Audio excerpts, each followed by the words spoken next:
The following movie is rated R.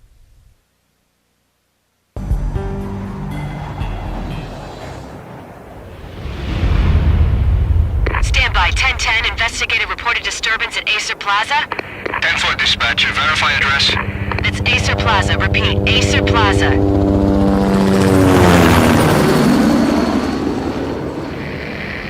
Shots fired on the rooftop. An assault in progress at Acer Plaza. Repeat, an assault in progress.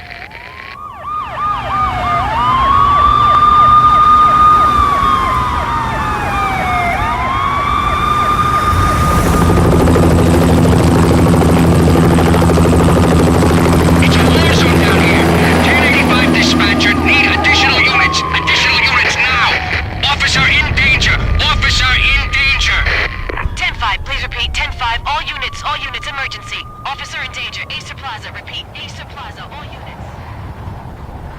They were all dead. The final gunshot was an exclamation mark to everything that had led to this point. I released my finger from the trigger, and then it was over.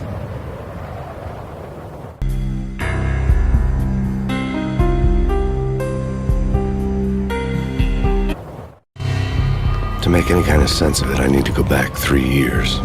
Back to the night the Payne started.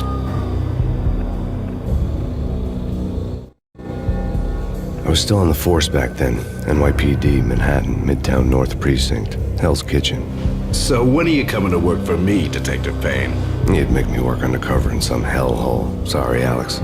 Michelle and the baby come first. See? My last smoke. It's bad for the baby. That's you, Max. A regular Boy Scout. See, Alex. Still on for poker Thursday night, right? Like taking candy from a baby. Life was good. Sun setting on a sweet summer's day.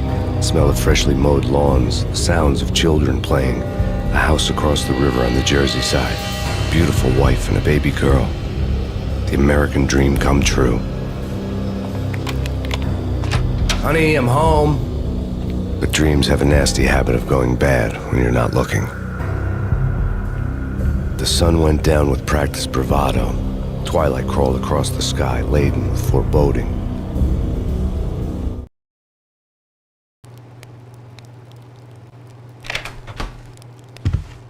Michelle, honey, anybody home? I didn't like the way the show started. They'd give me the best seat in the house, front row center. Something ugly had been tattooed on the wall, a map of things to come. It was a poison syringe, a magic tag full of diabolical meanings.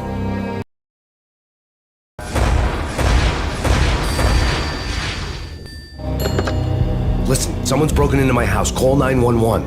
Is this the Payne residence? Yes, someone's broken into my house. They're still here. You have to... Good. I'm afraid I cannot help you. Who is this? Hello?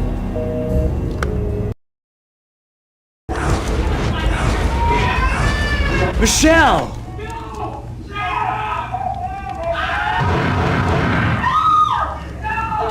Coming. Freeze! NYPD! It's coming! No. No. Fallen angels!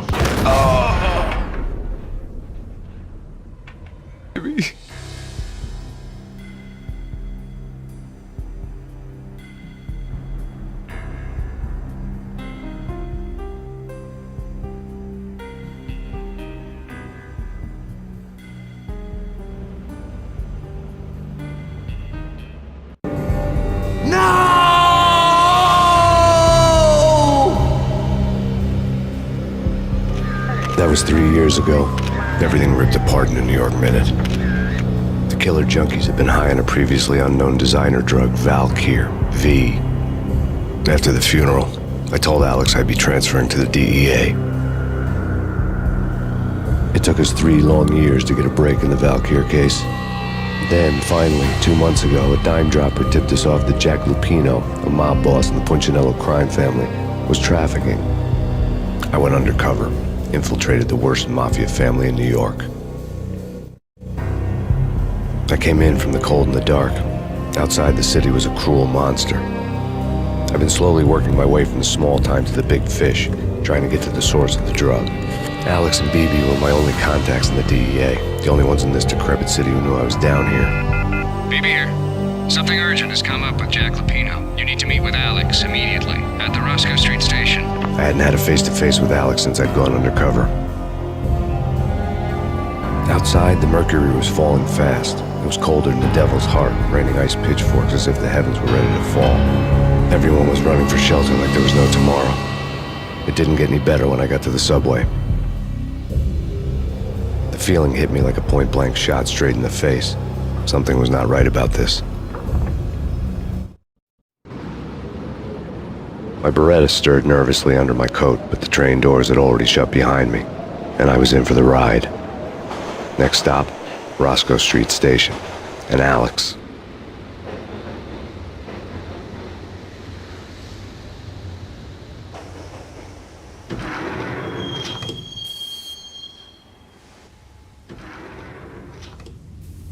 The station was drenched in gloom. Alex was a ghost, nowhere to be seen. I'd have to look for him.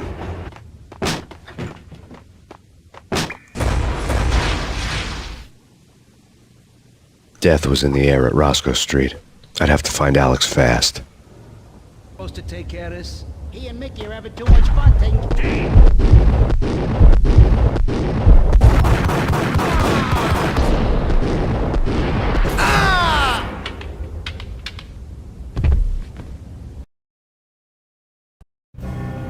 The rusty door led to an abandoned part of the station, closed off since the early 40s. Something big was going down at Roscoe Street. Maybe that's why Alex had wanted to meet me here. Maybe not. We come to you now live from the crime scene. Who is this? Right back at you. This is Deputy Chief Jim Bravura from the NYPD. You are to cease your criminal activities and surrender immediately. Sure thing, Jim. Me and the boys have been talking, and everyone's real sorry. They'll never do it again. Who the hell is this? Being placed at the scene of a bank robbery wouldn't have tipped the odds in my favor. The bank robbers have been after Acer Corporation bonds. The Acer success story had recently been on every channel and on the cover of every magazine.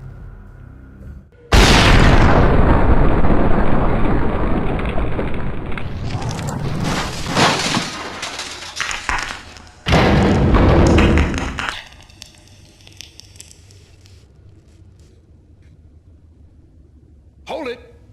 Max, Jesus, you almost gave me a heart attack. I nearly shot you. Alex, I'm glad to see you. What the hell's going on? There are more corpses here than at the city morgue. It's an armed robbery, a tunnel job straight to the Roscoe Bank vault through the old station wall. Is this why? This is Lupino's gig? This is Lupino's doing? Lupino's men? Really? You sure know how to pick a place. Can you get through? No, it's locked. We gotta get out of here. If it's Lupino, it's... Alex? Alex!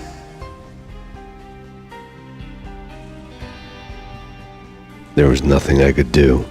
He was dead. I could tell by the empty, accusing stare of his eyes. Alex had kept me relatively sane for the past 3 years. Now I didn't know how I felt. Somehow he had stumbled upon something big and ended up stepping on Jack Lupino's toes. Lupino ran his racket of sex, drugs, and contract killings from a sleazy hotel in a slum block of tenements. The NYPD was closing in. I could hear the sirens. Their wail was a crescendo. Lupino thought he could get us by taking Alex out and leaving me to take the fall for it. All he had gotten was my attention. I went for the hotel first. It was a sad old thing with flickering lamps and faded colors, cheap mobster punks and tired-eyed prostitutes. I walked straight in, playing at Bogart, like I'd done 100 times before. The place was run by a couple of murdering mobsters with shark smiles. The Finito brothers. Ladies and gentlemen, it's the pain in the butt. Pain to the max. You're killing me. Did you make that up yourselves, or you get some wino downstairs to come up with it? Don't answer that. A rhetorical question. I got something for the boss. Lupino around? That kind of depends on who's asking. A friend or a junk squad plant. Don't answer. It's one of them, how do you put it, rhetorical questions. Lupino ain't here, but he says bye. Lupino wasn't in his cheap hotel. Instead, I ran into the Finito brothers.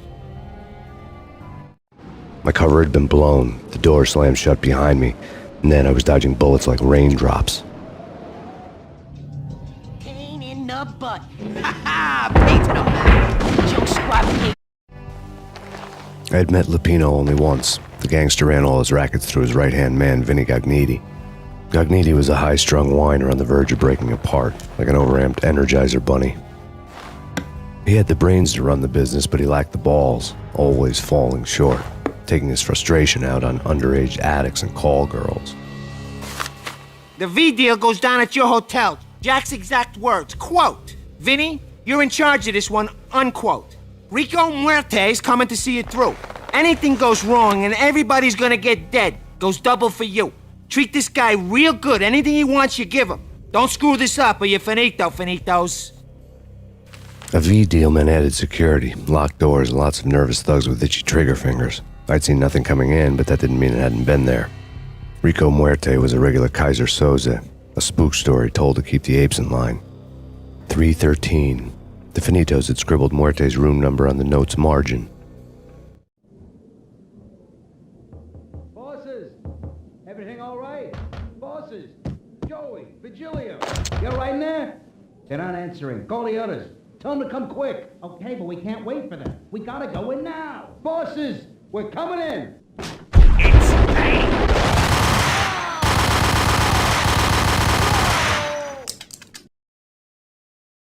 In his press conference today, the mayor stated that Valkyr represents a clear danger to New York and called for drastic actions to eliminate the problem. On today's top story, the Valkyr crisis worsens with the murder of DEA Special Agent Alex Balder. Special Agent Balder had been shot repeatedly from a point-blank range. The gunman has been identified as Max Payne. The noose is sure to tighten around this fugitive criminal as more NYPD units join the search to apprehend him. I had just gotten my 15 minutes of fame. Tonight, the city's fight against the nightmare drug Valkyr took a turn for the worse as DEA Special Agent Alex Balder was found brutally slain at the Roscoe Street subway station. A suspect was seen leaving the site only moments after the shots had been fired, and the NYPD is currently in pursuit of Max Payne, a repeated felon believed to be armed and extremely dangerous. And now the weather. The worst winter storm in recorded history continues to pound the city. I'd found Muerte's room. Muerte had received a letter. Our investigation had turned up nothing to link Angelo Punchinello, the head of the Punchinello family, to Valkyr. All tracks had ended with Jack Lupino. The letter in Muerte's room was signed by the Don himself. It was the first hint that the Kingpin knew what was brewing inside his syndicate. The trouble you got into after the Chicago screw-up. The Punchinello family bailed you out. You have been waiting for a chance to pay us back. One of our trusted boys has a monkey the size of King Kong on his back. And we need your special skills for backup on a major deal. Collecting evidence had gotten old a few hundred bullets back. I was already so far past the point of no return I couldn't even remember what it looked like when I had passed it.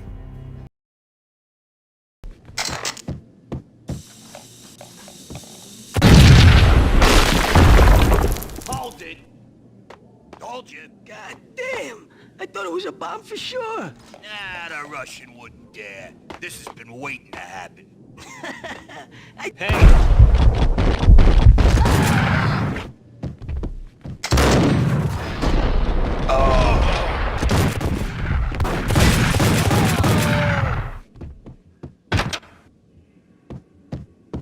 The hooker had left her diary on the table. The diary belonged to a hooker named Candy Dawn. The read would have made a vice cop blush. Had talks with the mystery hag over the phone again. Sent her the latest One-Eyed Alfred tape. As long as the hag keeps paying for the tapes, the old man could come every day for all I care. She had a nice sideline, making secret X-rated flicks of her clients and selling them to the highest bidder. It would get her killed if her V-fix for the day didn't do it first. You go and get him.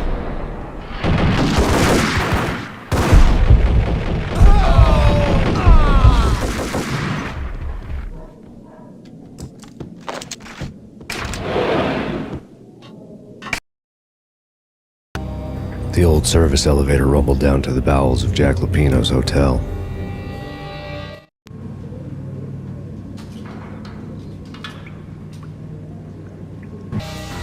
A winter storm warning is in effect in the whole tri-state area, as both freezing rain and heavy snowfall continue. Many roadways are already closed, and people are advised to stay indoors. The severe blizzard has ravaged New York for 3 days now, with no end in sight. We'd been snowed from the start in the Valkyr case. The forecast said there was plenty more where that had come from. But the snowbound city was on my side. Less chance of innocent bystanders getting caught in the crossfire. Damn! Exhibit number 1, a newspaper. A dead man tied to a chair lay on the boiler room floor. Captain Baseball Bat Boy has an unbeatable track record in superhero death matches. But a 6-pack of root beer gets me every time. The murder weapon was a baseball bat, now lying in a pool of drying blood next to a newspaper folded open on a Captain Baseball Bat Boy comic strip. Trust me, you don't want to piss Muerte off. Gentlemen, let's guard him down!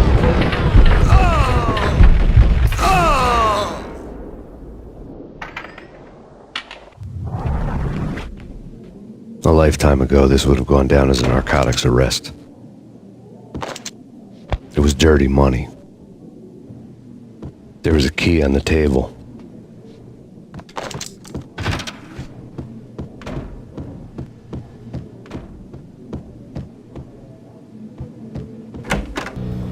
Two mad dog killers, ready to murder each other.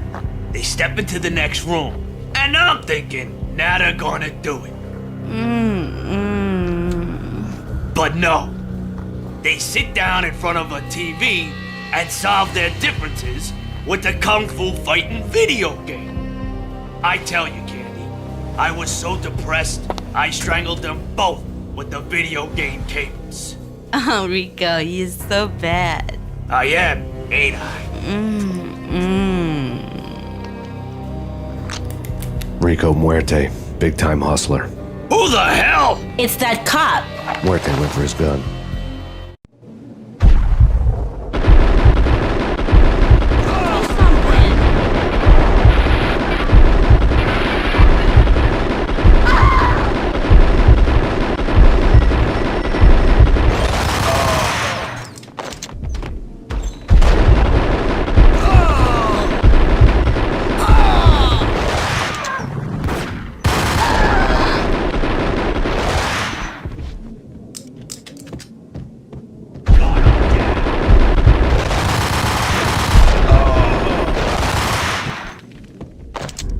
The antique switchboard was still in use.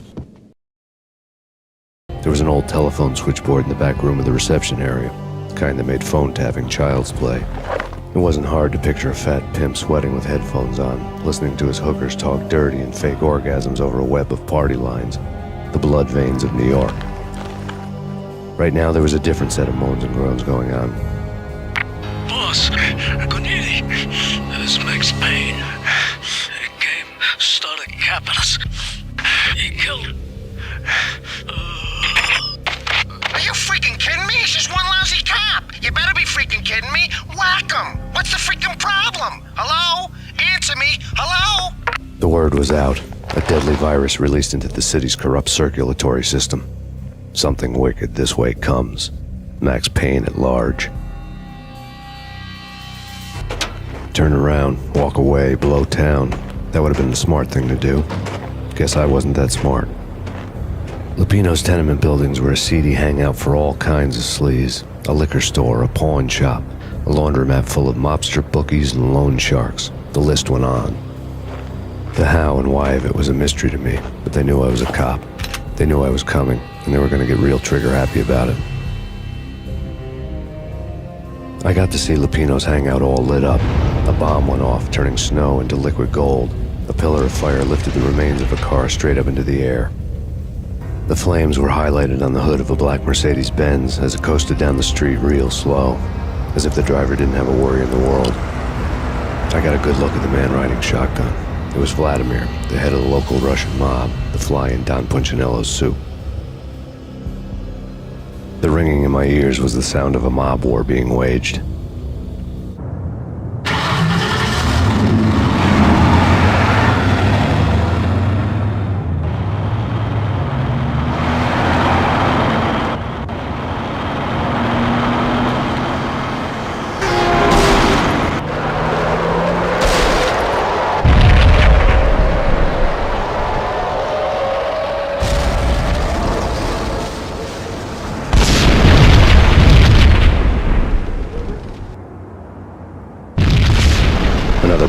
exploded inside the closest slum building. It was a lucky break.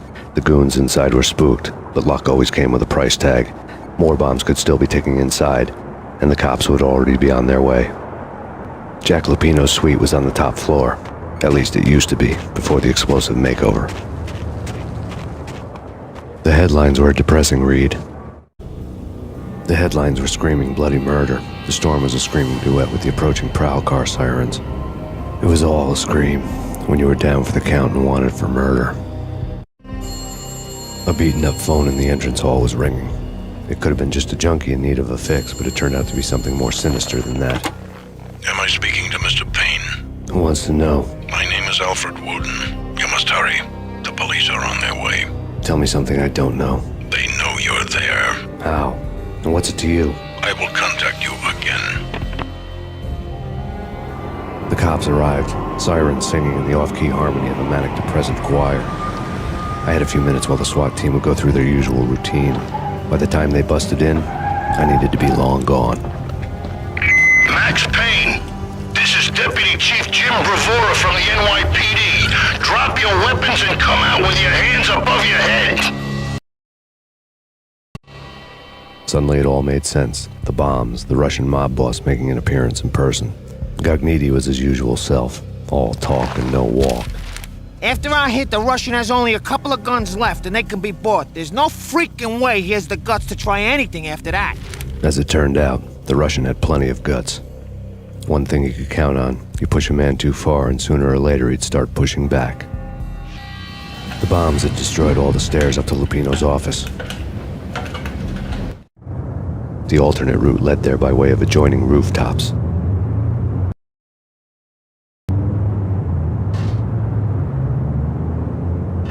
It's never been this cold. Never ever. It's like the sky's falling. Yes, sir. It's the end of the world as we know.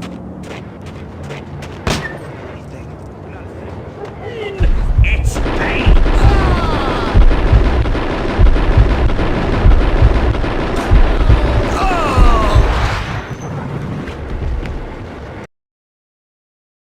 New York City is in crisis tonight, with reports of Valkyr-related gang war in the streets of the Bronx. Apparently, Max Payne, wanted for questioning in connection with the slaying of a DEA special agent earlier tonight, is waging a one-man war against his former partners in crime. Among the list of casualties so far are notorious mafia members Joey and Virgilio Finito, as well as Rico Muerte, himself a fugitive from the law, and a suspect for several murders in the Chicago area. The NYPD has been placed on full alert. A citywide APB has been put out on Max Payne. Deputy Chief Jim Bravura has promised to take whatever steps necessary to bring him to justice. What those steps may be remains to be seen. For NYCNN TV News, this is Kira Silver.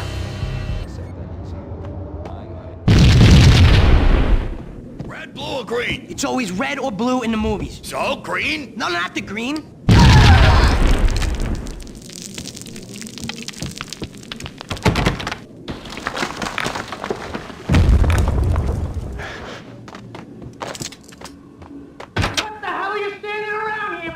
They're bombing us! What are you doing? You're doing nothing! What are you doing? This is war! Freaking...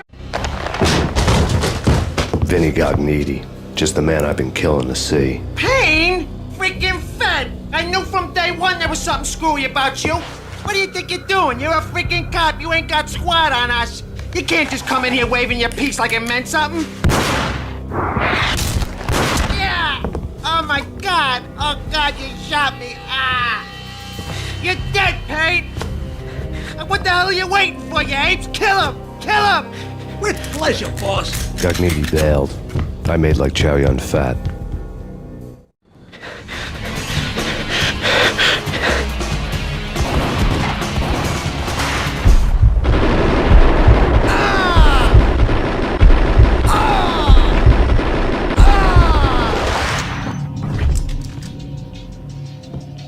A crumpled letter lay on Gagnidi's desk. The letter was addressed to Don Punchinello, but Vinny had never had the nerve to finish it. Jack's gone voodoo. Just the other night, he shot Dino because he wanted to see what his brains looked like splattered on the wall. He's a freaking mad dog. We're running out of men and business fast. Gagnidi had been living in mortal fear of his boss. Jack Lupino was a psycho. Vinny Gognitti was running scared. He could run, but with a bullet in his stomach like a broken bottle of Tabasco, he was quickly running out of time. He knew where his boss was, and I wanted to square things up with Jack Lupino. Gognitti would be moving fast. I don't know about angels, but it's fear that gives men wings.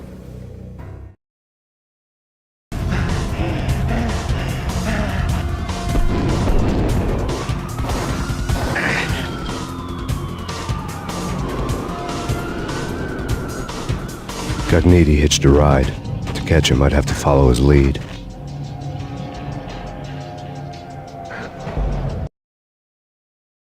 This was my second train ride of the night. The way it started didn't promise anything better than the last one. Freezing wind tearing at my face like sandpaper and razors, ice hard and slick under my hands and feet, and somewhere in the background the wail of sirens, the city howling after me. New York sped by in fast forward, dark rooftop water towers and a dead forest of antennas and chimneys, all a blur. When the train he was riding slowed down, Gognitti made his move.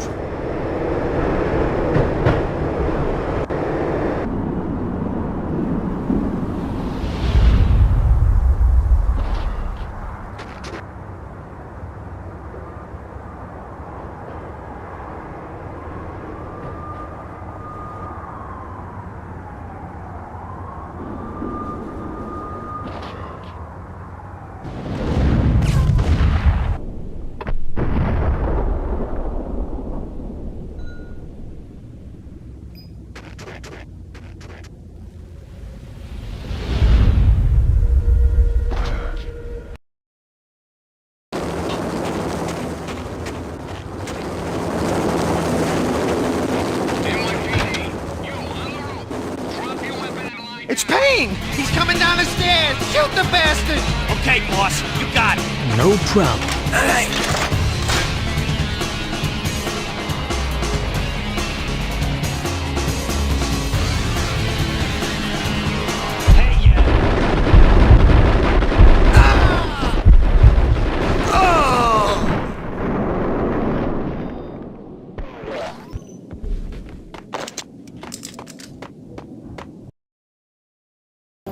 Max Payne has nowhere left to go. We are very close to capturing him. You'll get a full statement then. Right now, I've got better things to do, ma'am. That was Deputy Chief Jim Bravura from the NYPD with no further comment at this time. Apart from his suspicious food habits, I figured Bravura to be one of the good guys. Fate had just dropped us on different sides in this. But when it came to capturing me, he was way out of his league. I had already ditched the cops a couple of rooftops back. For now.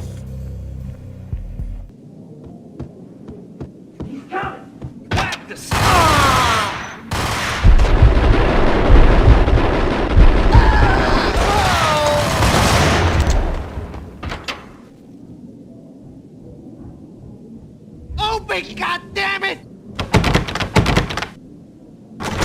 Payne! I'll kill you, you lousy freaking cow!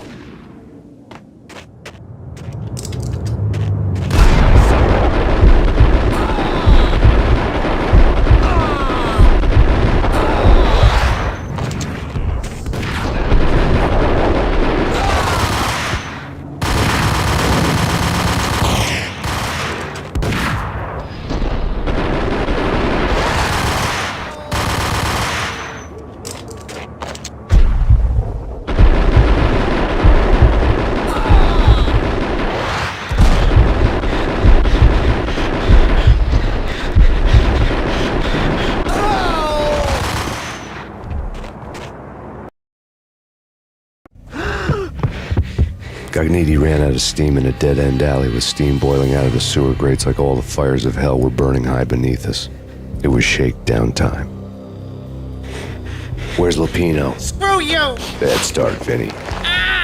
Police brutality! I rate pretty high on that. You can't just hurt me in cold blood? Just keep telling yourself that. Listen good, Candyman. I'm not gonna be anybody's fall guy. I want to know where your boss is hiding. There was no glory in this. I hadn't asked for this crap. Trouble had come to me in big dark swarms. The good and the just were like gold dust in the city. I had no illusions. I was not one of them. I was no hero. Just me and the gun and the crook. My options had decreased to a singular course. I'll tell you, just don't hurt me no more. Lupino's at Ragnarok, the nightclub. Book me, take me in, hold me to the freaking jail, just don't hurt me. Your rights will be read at your funeral. Ragnarok was Lupino's private nightclub, a den of drugs built into an old theater. I knew what waited inside. V-head junkies ready to explode in random acts of senseless violence, and Lupino's goon squad, the worst stone-cold killers this side of hell. Ragnarok was as inviting as a headache, flickering and flashing to a machine gun beat. The belly of a nightclub was a gothic theme park that began with bondage games and led to the nasty stuff from there. As subtle with its dark message as a cop-killer bullet through the heart, like father, like son, just like Jack Lupino. Given the setting, I was surprised to find that somebody had been passing time reading. The paperback was entitled, The Age of Murder and Storm. The blurb on the back mentioned Norse mythos and Ragnarok, the end of a Viking world with a terrible winter that covered the earth in ice, when vile crimes were rampant and all humanity lost. I could see how somebody impressionable might get it into their head that we were at the end of time. I was also beginning to see what the nightclub and its owner were all about. The room was stacked with light reading, such as Necronomicon, Witchcraft, and Paradise Lost. Old exotic titles like Malleus Maleficarum and De Umbrarum Reini Novum Portis. Books with pentagrams on their covers, all dealing with the occult and the infernal, lying between stacks of horror videos and a couple of Ouija boards. The only thing I could take seriously was the thought of Lupino taking it seriously. He had been spending a lot of time getting intimate with the guy downstairs.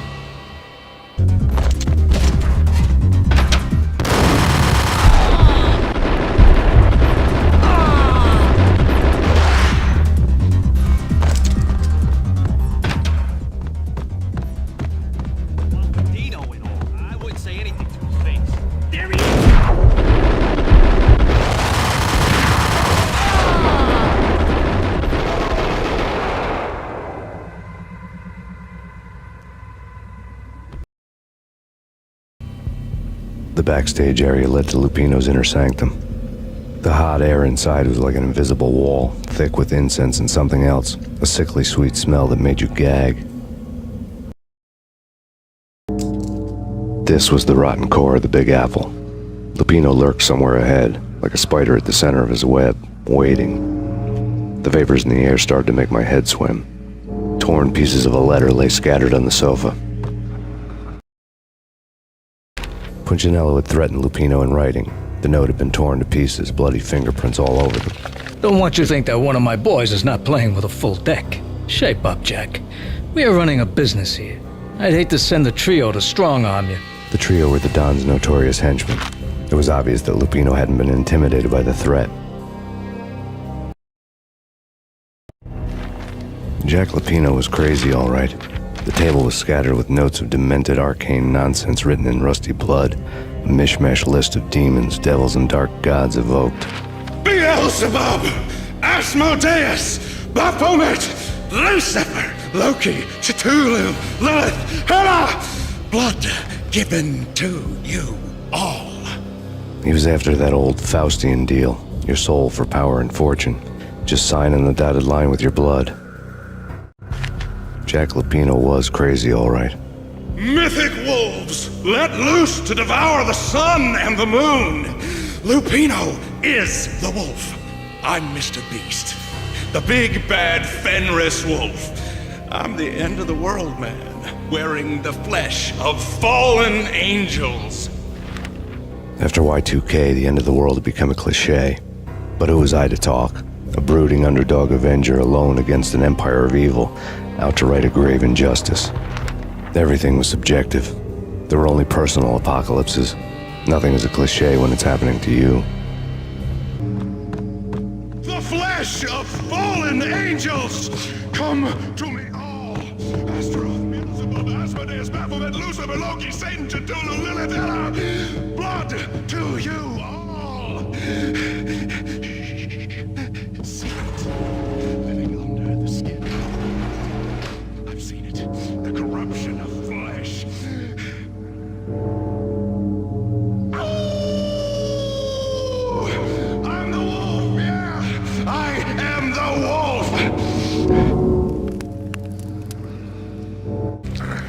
I'd known there'd have to be a catch in it somewhere, and this one was the Empire State Building of catches.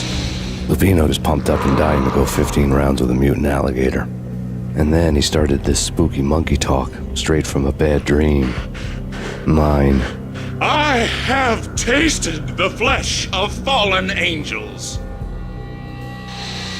I've tasted the devil's green blood. It runs in my veins. I've seen beyond a world of skin, the architecture of blood and bow and arrow. Death is coming! She is coming, and hell follows with her. This is the twilight winter. I am ready to be her son. Her time is now, and all who stand in her way must die!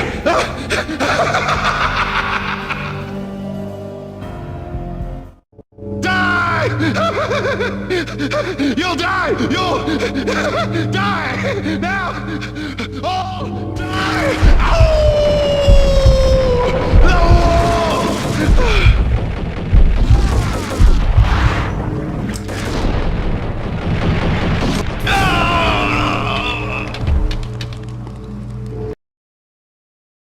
When Lupino finally went down, I wanted to make real sure he'd stay that way.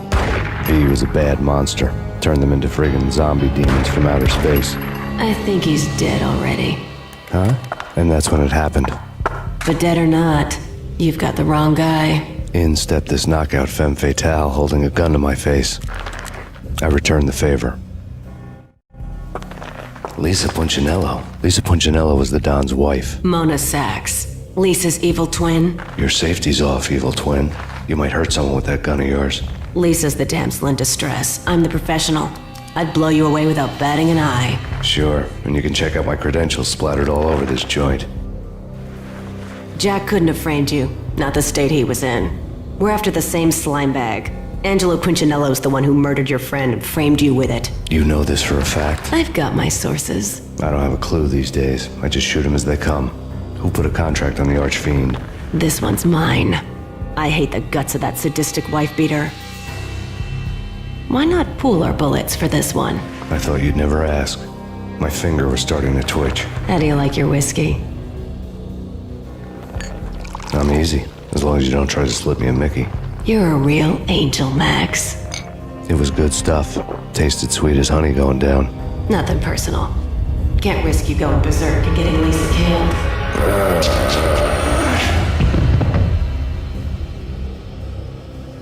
The nightmare was always the same. Violent shapes moving in darkness, old and ugly. The killer's mad laughter was a riddle filled with wicked innuendo. Somewhere, the baby was crying.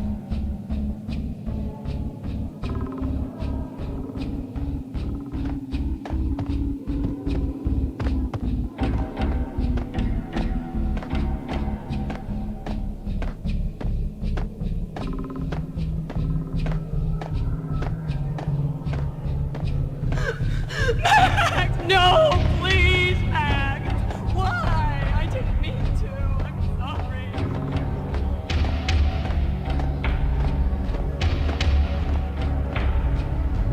Should have known it when we found you snoring next to Lupino's corpse. A comedian, huh? The pictures were filled with good old times. Alex and I had a few moments of glory between us. Crime-fighting comrades, the best in NYPD DEA collaborative team.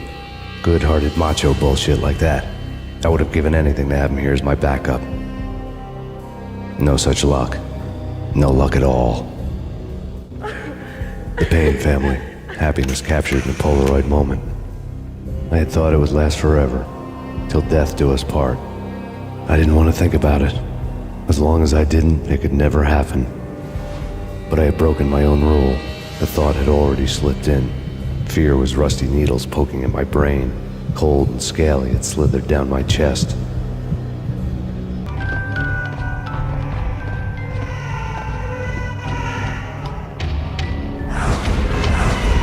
No, please God, no.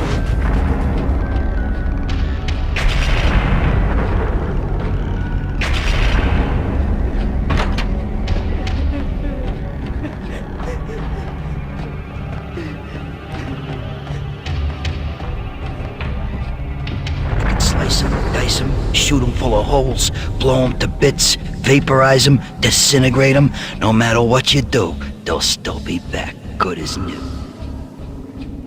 Michelle's diary lay on the table. Michelle was working part-time in the district attorney's office. Her diary was open on today's entry, her handwriting all pretty curves. An army dossier found its way to my desk yesterday. Valhalla? Isn't that a Norse myth? Something about Vikings? I tried to tell Max about it, but he was busy, that cute frown on his brow. Guess it's nothing, just a mix-up at the courier service. From now on, I would always find time for her. It was a hollow promise. Too little, too late.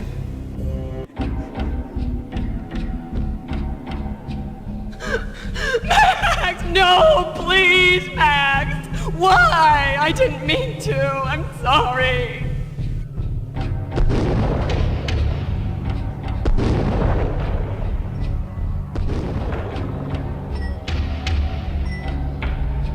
Murderer! You killed her! Nothing like that ever happens in the real world.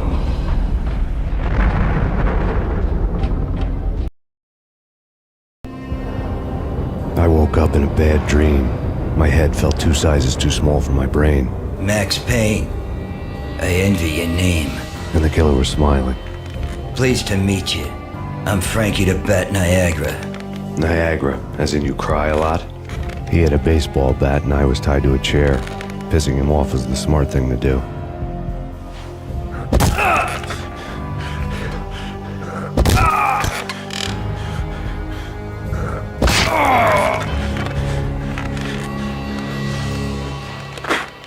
Nothing wrong with a little laugh now and then. Take me, for example. I love to watch cartoons.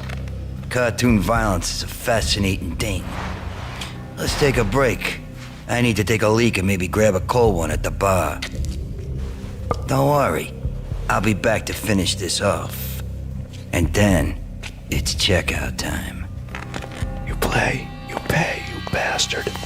He swaggered out, and the door clanged shut behind him, locks clicking into place. Everyone makes mistakes. Mine hadn't been to crack jokes about the goon with the bat. He'd have cracked my skull regardless. It hadn't even been to trust a girl with a gun. I had blindly gone after the first bad guy on my hit list when I should have been aiming further up the ladder, at the head of the Punchinello family. I couldn't bring myself to be pissed at Mona. Guess I had a soft spot for her pretty face.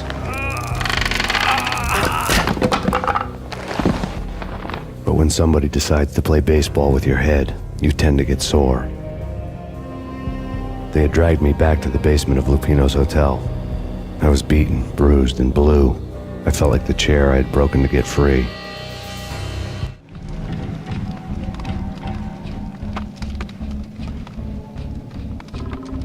All I had was Niagara's bat, sticky with my own blood. Without a gun, I'd be no match for Frankie's men. I'd have to play hide and seek with them. We'll take care of it.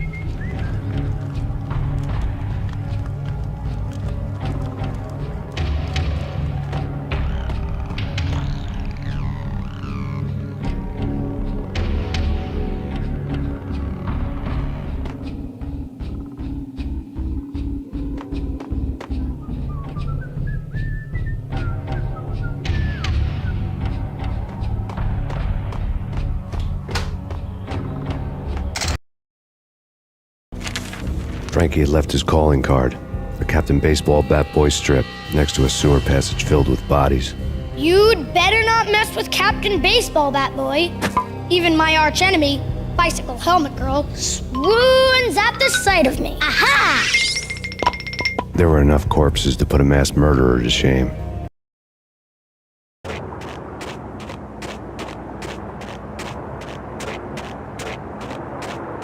Things were fast going from bad to worse. The men in blue had come and gone. They had decorated the place with chalk outlines and tied it together with yellow tape. The cops who had stayed behind were dead. Frankie, his boys, and I had the place all for ourselves. Just forget about it. Just forget about it. Hey, just forget about it. That crazy witch, you should have heard her. She was a real scream when the boys caught her trying to cap the Don. Oh, that's friggin' bad. To the trio? That's even worse than what Frankie's doing to that poor bastard downstairs. She's gonna take a long time to die. The mobster muscle on the phone was talking about Mona. Punchinello's trio were nothing but bad news.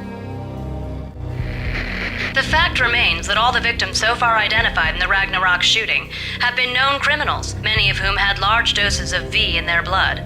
Reliable sources say that Max Payne was also among those killed, although no body has been recovered at this time.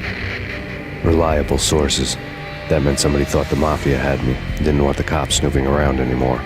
The body would be delivered to them barely recognizable. Case closed.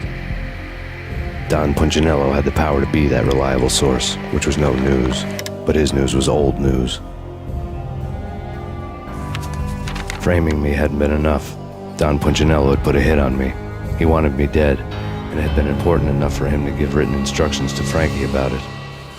Max Payne should die like a dog for the trouble he's caused. Frankie, I know I can trust you to give this matter the dedication it needs. The hotel bar was fast developing quite a history. True to his words, Frankie was there, having a beer. Jesus Christ. How the hell did you get loose? Got bored waiting. Thought, what the hell, we could just as well finish this here. Thank you. You've been a lovely iron. Had enough? I don't play with girls anyway. Unfair! I spotted the tail as soon as I left the hotel. A big black Mercedes. I'd seen the car before. That time it had heralded impressive explosions. Vladimir was back. Bang! You're dead, Max Payne. I might have laughed if I remembered how. What's this supposed to be? Cops and robbers? Look, you want something with me? Get in line. Peace, man. Relax. You know you are a real news item. Armed and dangerous. I am going to make you an offer you can't refuse. I've always wanted to say that. It's a bum rap. I've been framed. That's a moot point. Whatever you did or did not do, I'm sure you had good reason for doing it. Want to hear me out? I'm listening. Punchinello messing with V is bad for business all around. But that's not all. There is this guy, Boris Dime, used to pull jobs for me. He's the captain of the cargo ship Charon. Now the bastard turncoat has gone over to the other side, Punchinello's. The ship's loaded with high-res hardware, guns, my business. If Punchinello gets hold of that cargo, he's won and I have lost. And you'll have your work cut out for you. If you want to get to Punchinello, you'll need heavy-duty persuaders. I am just the man to get them for you. Change the ship back under my flag, maybe pop 2 in the traitor Dime's head while you're at it. You'll get enough guns to start the apocalypse. You in or out? Let's get this show on the road. Vladimir was one of those old-time bad guys with honor and morals, which made him almost one of the good guys. None of us was a saint. The Brooklyn riverfront was a maze of rusty containers, sharp-boned cranes looming up from the snowstorm. On a night like this, you couldn't help but think of the dark army of dead men sleeping with the fishes, cement shoes in line. No Minotaur lurked in this labyrinth, but somewhere out there, on the clanking deck of his cargo freighter, the skipper of the Chiron was waiting, like the ferryman of the river Styx.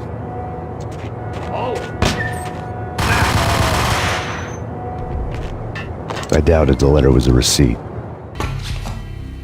Rico Muerte had come to town to do more than just sort out family troubles. Exhibits number 1, 2, and 3. A briefcase of money, a sniper rifle, and an envelope with one word neatly printed on a folded piece of expensive paper. Mayor. It didn't sound like a mafia contract at all. It was too cold and too to the point. Rust had crept over the sides of the cargo steamer a long time ago. Boris Dime would be on board. I'd have to smoke half of his crew to even get near the gangplank. The guns were probably being kept in the hold, buried amidst the rats and oily water. Dime? Angelo Puccinello here. Angie, tell me, how much did Dime cost you? I bet it was more than his name. Max Payne? Right the first time. You're dead, punk. You sure you're not confusing me with Boris here? But you are right, of course. Pretty soon we should get together and have a talk. You son of a... Pissing Punchinello off was a dangerous game, but when people get mad, they make mistakes. I should know. That's where I wanted Punchinello, mad enough to trip over his own feet, preferably into a grave. Did you get everything you need? Check. I owe you. Anything you need. This is my solo. When I'm through, Punchinello won't be anybody's problem anymore. Clear as vodka. But anytime you get between a rock and a hard place, just whistle. This could be the beginning of a beautiful friendship. You really get a bang out of this big-time gangster act, don't you? Even with all this firepower, I figured I couldn't get to Punchinello at his manor. I could only hope that he wouldn't pass a chance to hear me beg, to see he's won. This is Max Payne. I want to cut a deal. Payne, you're a dead man. That's what everybody keeps telling me. I got your ship and her cargo. I want to meet. No pain, no gain. Capiche? You know my restaurant? Yeah, I know it. 1 hour. Punchinello's restaurant had seen better days. Snow was falling like ashes from post-apocalyptic skies, but that was outside. Things would soon get hot in the Don's restaurant. I knew it was a long shot, Angelo Punchinello actually showing up, but there was no crime in hoping.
Punchinello was burning to get me. The feeling was mutual. He was trying to put out my flames with gasoline. Vlad had seen my smoke signals. The Mercedes was revving to go, almost drowning out the banshee wail of the sirens. You coming?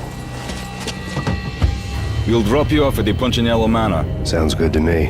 When this is over, look me up. I could use a professional like you. I'll keep that in mind. The night groaned with cold. The garden lights flickered nervously. In their light, the falling snow was dead white before the darkness ate it up. I had heard the stories. The trio were mad dogs. They'd have hung the heads of their enemies over the manor gates if the capo had only let them. Punchinello wanted pain. He'd see the pain. The trick in my situation was that there was no trick, no matter what the movies tell you. No rules, no secret mantra, no roadmap. It wasn't about how smart or how good you were. It was chaos and luck, and anyone who thought different was a fool. All you could do was to hang on madly, as long and as hard as you could. Someone had graciously left the back door open for me and killed the guards. My money was on Mona. I knew the trio would be standing between me and Punchinello. I had read their rap sheets, thick as phone books. No one would be walking out of here alive. The numbing cold of the broken night had followed me in. Upstairs, the trio tangoed down the manor halls to the silent rhythm of their murderous hearts, the blood of their victims rust on their lips. Vince Mignano, Pilot Providence, a.k.a. Big Brother, and Joe Deadpan Salem.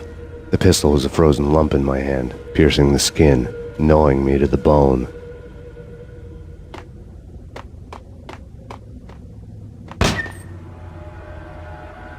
In death, the thug had been promoted to messenger.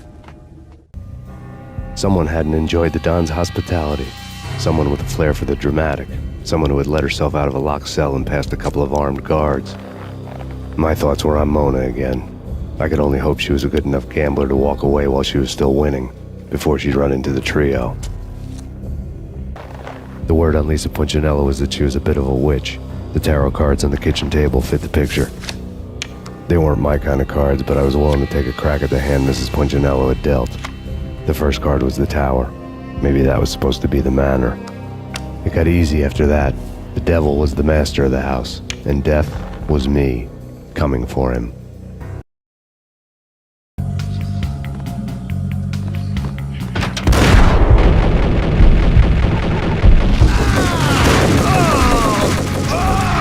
One down, 2 to go.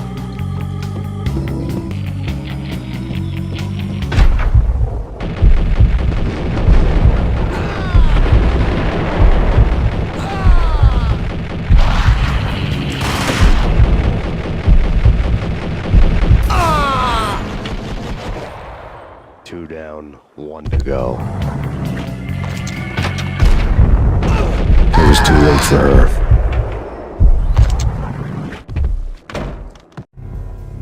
You're a real angel, Max. I couldn't tell whether it was Mona or her sister. The body was a mess. The sick bastard had really gotten a kick out of it. Seeing her lying there got me thinking about another woman's body on another bed. Got me thinking about a fallen cradle. Max Payne. Talk to me. Alfred Woden. You've got company. An armed helicopter just landed on the manor grounds. You must hurry. The more the merrier.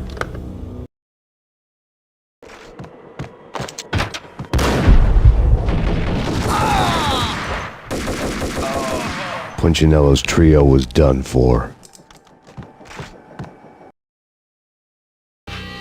Outside my door. Hurry. He's coming for me. You gotta hurry. Please. I could hear Punchinello on the phone begging for help.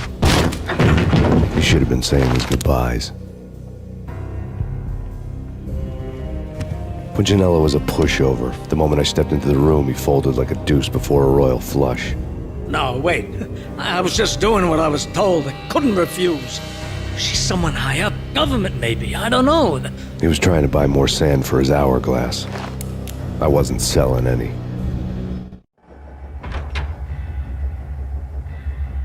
No, I told him nothing.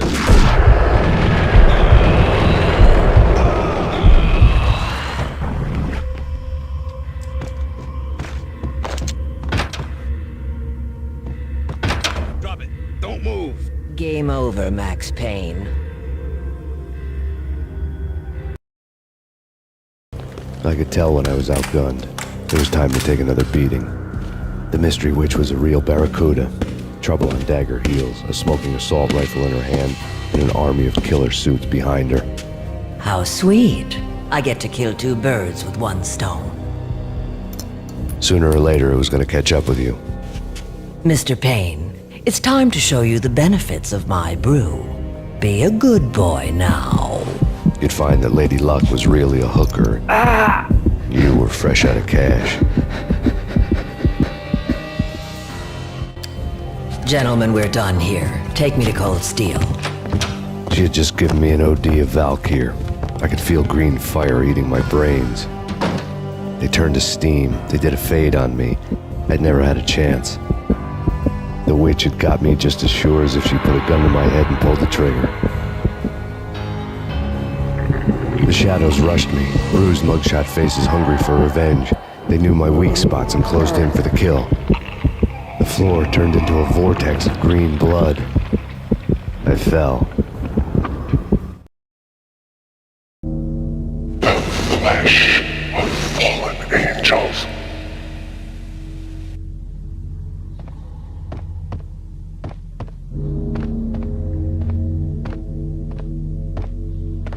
Who's there?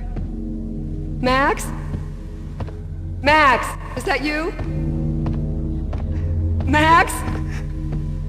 Where are you, Max? Please. No, please, Max, no. I'm sorry. Please don't, Max, no.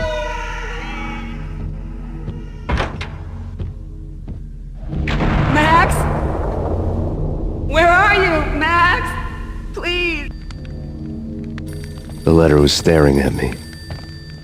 There was something disturbingly familiar about the letter before me. The handwriting was all pretty curves. You're in a graphic novel. The truth split my skull open, a glaring green light washing the lies away. All of my past was just fragmented still shots, words hanging in the air like balloons. I was in a graphic novel. Funny as hell. It was the most horrible thing I could think of.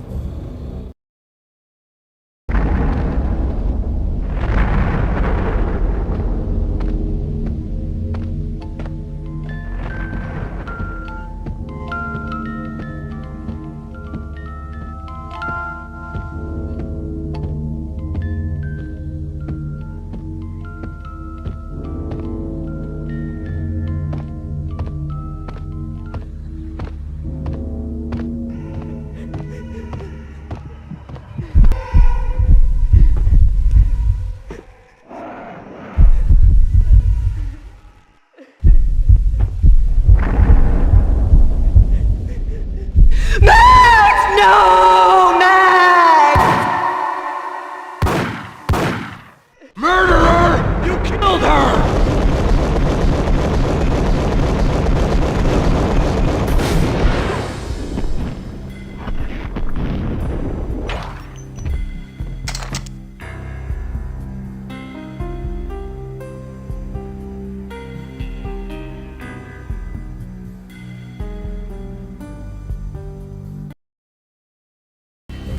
Max, something happened at the office today.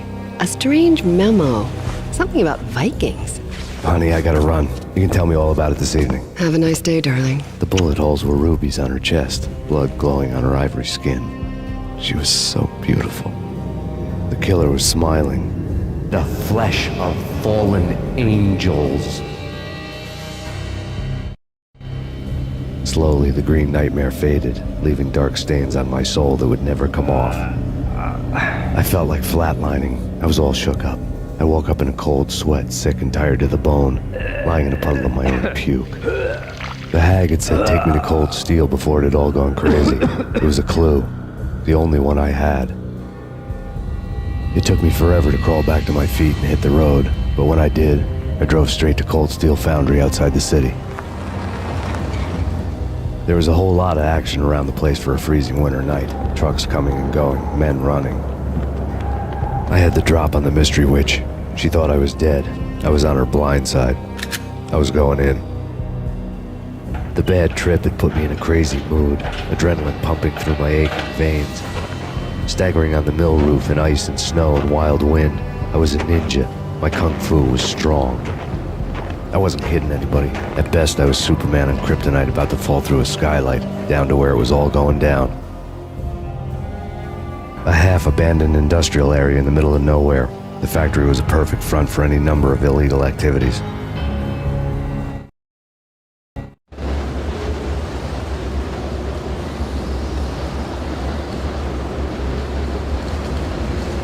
In the belly of the plant, molten metal boiled and bubbled like a witch's brew.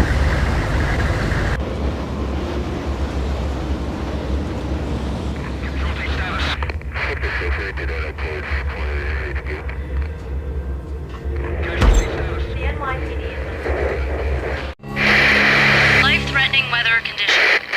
A record-breaking killer storm. In the city's history, vehicles stuck in snow. Heavy snowfall. Forecast shows severe weather is expected to continue. Out in the night, snow fell like confetti over the Devil's Parade. The storm was anything but over. Perimeter breached. The facility has been compromised. Repeat, the Deep Six has been compromised. Initiate Operation Deadeyes. The walkie-talkie military lingo could mean only one thing. They were getting ready to destroy the evidence and vanish into the night. I was so close. The hidden truths were just around the corner. The mercenaries were running a tight operation, paperwork and all. Merchandise missing again. A chemist had tried to smuggle it out for his own private party. Locked him up in cell B7 and D6's old test facility to wait for proper processing. I was close enough to hear the secrets, just beyond the next doorway. The monitor showed me the way. Processing diagrams filled the control room screens, all but one. An elevator titled D6 on one of the screens, somewhere onwards, past rows of ovens, in the core of the plant.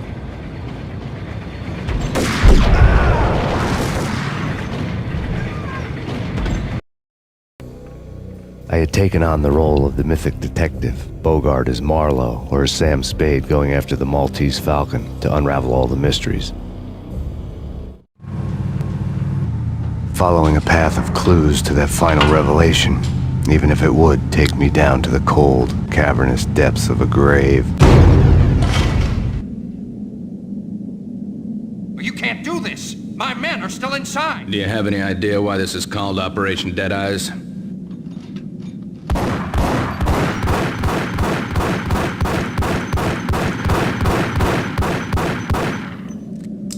I think he's dead already. Let's do it.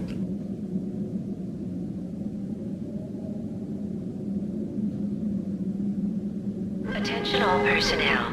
The self-destruction sequence has been initiated. Evacuate the complex immediately. Repeat. The self-destruction sequence has been initiated. Proceed to the nearest exit immediately.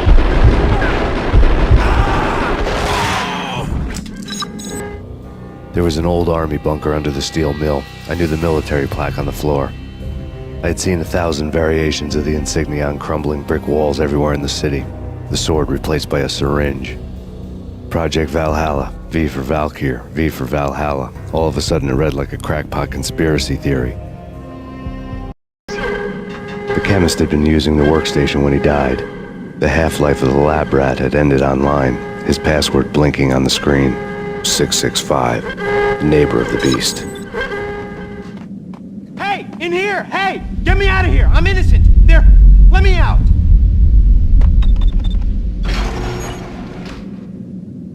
Thanks. I thought I was gonna die in there for sure.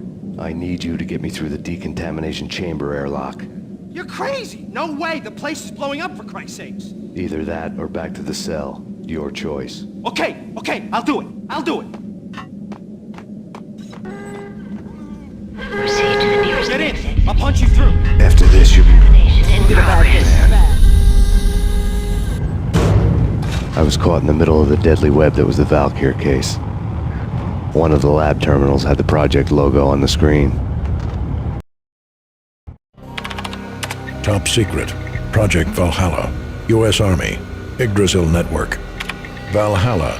The otherworldly place in Norse mythology where the bravest heroes spent their afterlife feasting and fighting forever, their wounds miraculously healed night after night. Valkyr, the maidens who chose the most courageous Viking warriors and carried them to Valhalla. 1991. The research objective is to create a chemical substance to enhance the stamina and morale of infantry troops. 1995. Results unsatisfactory. Project cancelled. Someone had decided to continue the sick experiment unauthorized. Project compromised. Data leak. Fix the damage by any means necessary. Security clearance red. Authorized by the project lead. Field test. Double the dosage for all the remaining test subjects. Observe and record the subject's behavior in an urban setting. The drop-off point was my old address in New Jersey. The file dated 3 years ago. Just when you thought you had reached the deepest depths of horror, it suddenly got worse. How to turn off that small voice inside your head that started to whisper that you should be glad that now, if not before, your revenge was justifiable on any conceivable moral scale. That small voice proved, beyond any doubt, that I was damned. The dagger-heeled woman had come and gone a long time ago. There was nothing more for me here.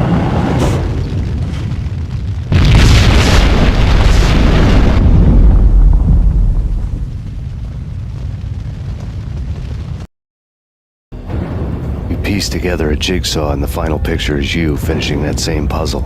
A mad, green-eyed killer standing behind you. An urban legend come true. The Project Valhalla test subjects had been the mad junkies who had murdered my loved ones. The rest was simple body count math. It all pointed to her. Ms. Valkyr. The factory went up in a fiery inferno behind me. All my leads were dead, turned to smoke and dust. I had lost my way. I hadn't slept in a million years.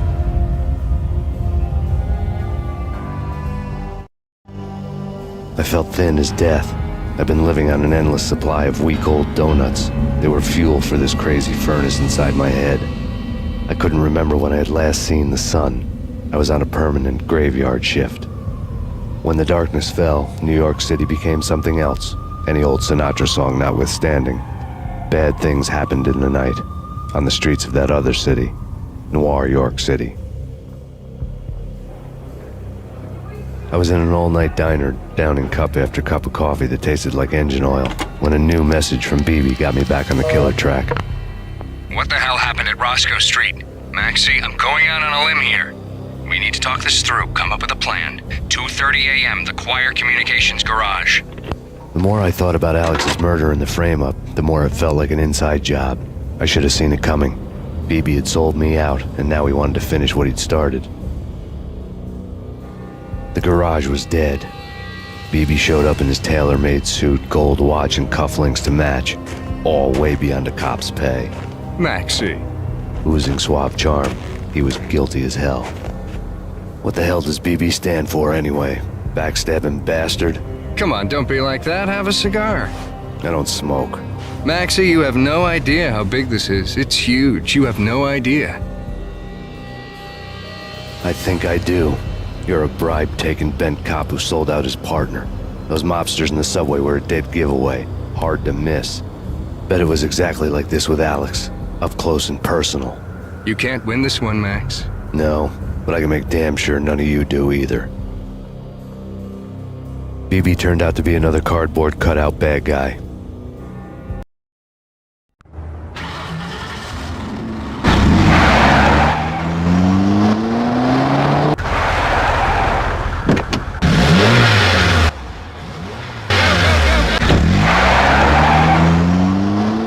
A bad cop on the take. A cowardly right-hand man fleeing from the scene, leaving his paid thugs to do his dirty work. Reports of a fire at the Punchinello Manor in Westchester. The manor is the home of Angelo Punchinello, the alleged head of the Punchinello crime family. The police are now saying, contrary to their earlier statements, that Max Payne is still alive and at large. He continues his vendetta against the Mafia, of which this last act of arson is attributed to. I had no recollection of setting any fires, but I did remember the flames.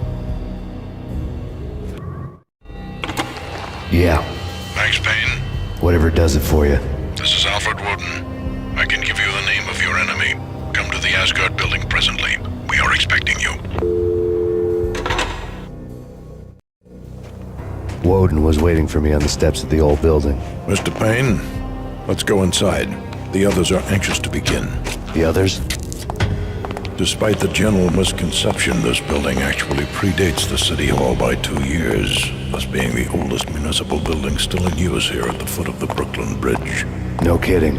The old man played tour guide as he led me through a dark domed hall. The answers I was after loomed large ahead. Mr. Payne, I would like to introduce you to my colleagues in what we call the Inner Circle. You've been watching too much X-Files. You have seen the files on Project Valhalla.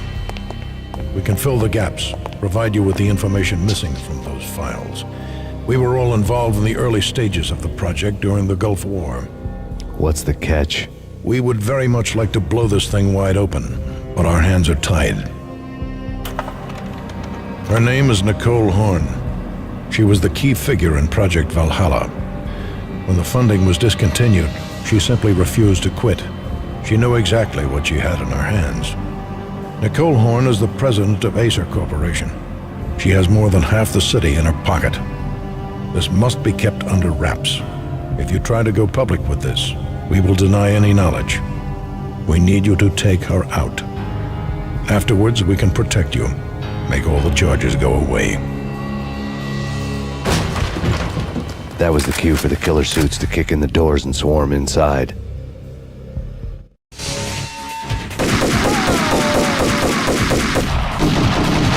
It was an impressive floor show, but I decided to leave early anyway. It was only a one-story fall. Lucky me.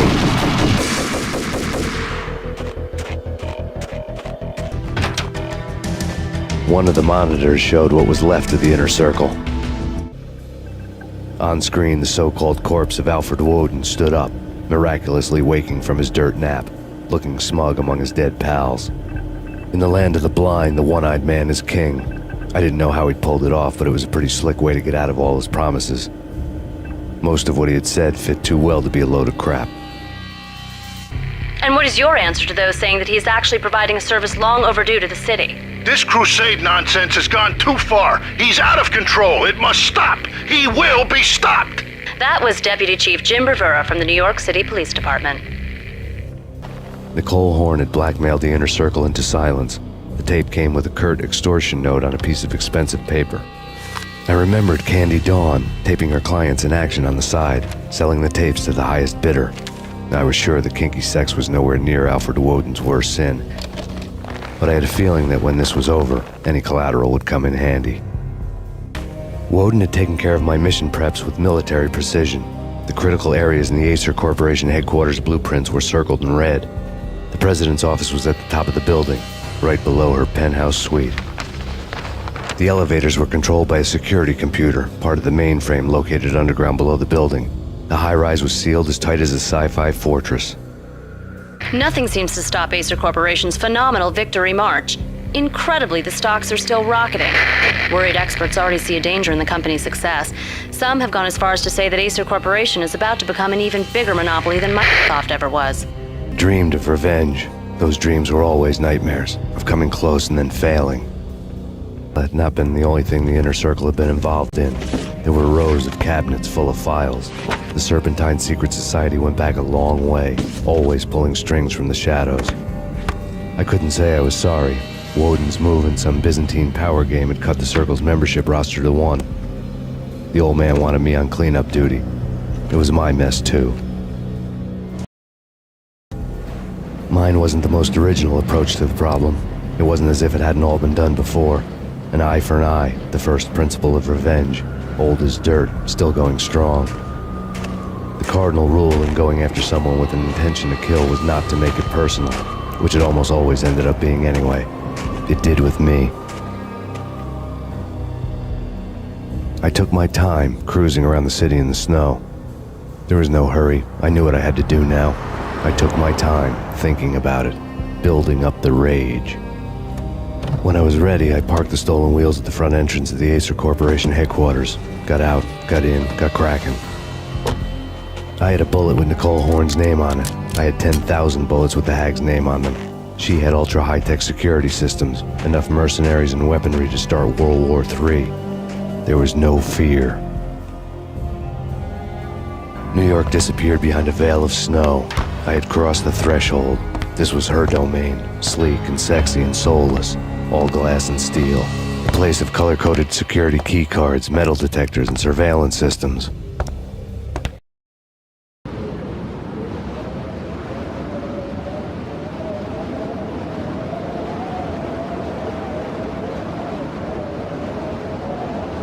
Colder than a walk-in fridge. Cold as a gun.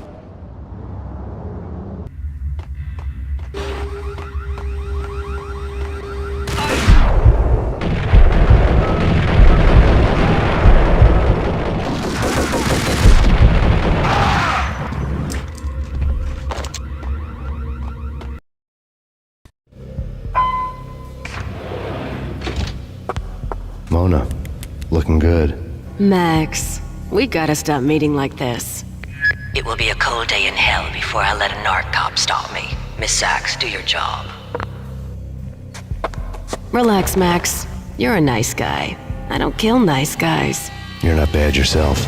It was different when Horn wanted Punchinello dead. To cut her ties to the Mafia. He deserved to die. The same goes with her. She's the bad guy here.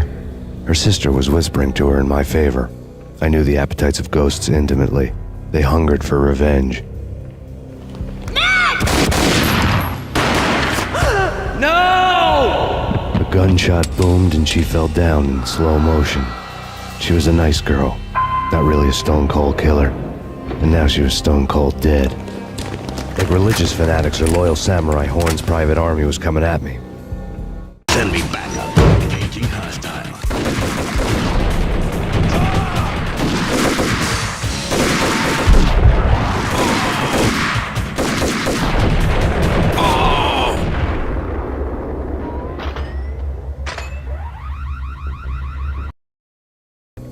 When the elevator came back down, Mona was gone. There was a lot of blood, but no body. Something clicked for the final time. My mind had never been so clear, as if somewhere high above the storm clouds were already gone, cold stars blazing from the black skies. Next to the printer was a neat stack of expensive paper.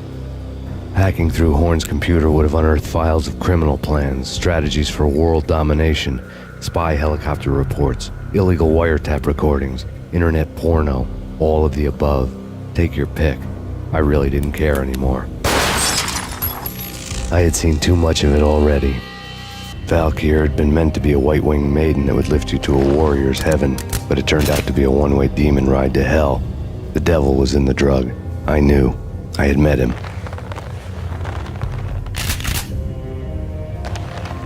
And now I was gonna kill her. The queen of the underworld who had tried to lift herself a bit closer to heaven with her drug money. No begging, no bribes. She knew better. Honor among killers.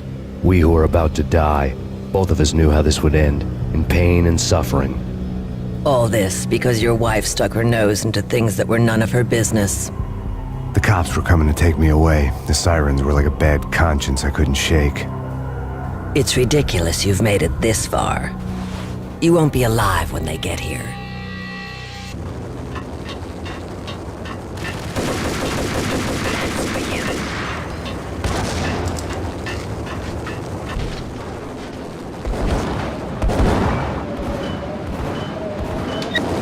Roger that. Attempting to land now. It's gonna be tricky.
They were all dead.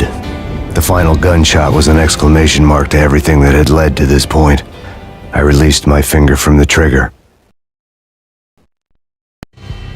And then it was all over. The storm seemed to lose its frenzy. The ragged clouds gave way to the stars above. Max Payne, this is Deputy Chief Jim Bravura from the NYPD. We've got the building surrounded. Throw down your weapons and lie down with your hands behind your head. A bit closer to heaven.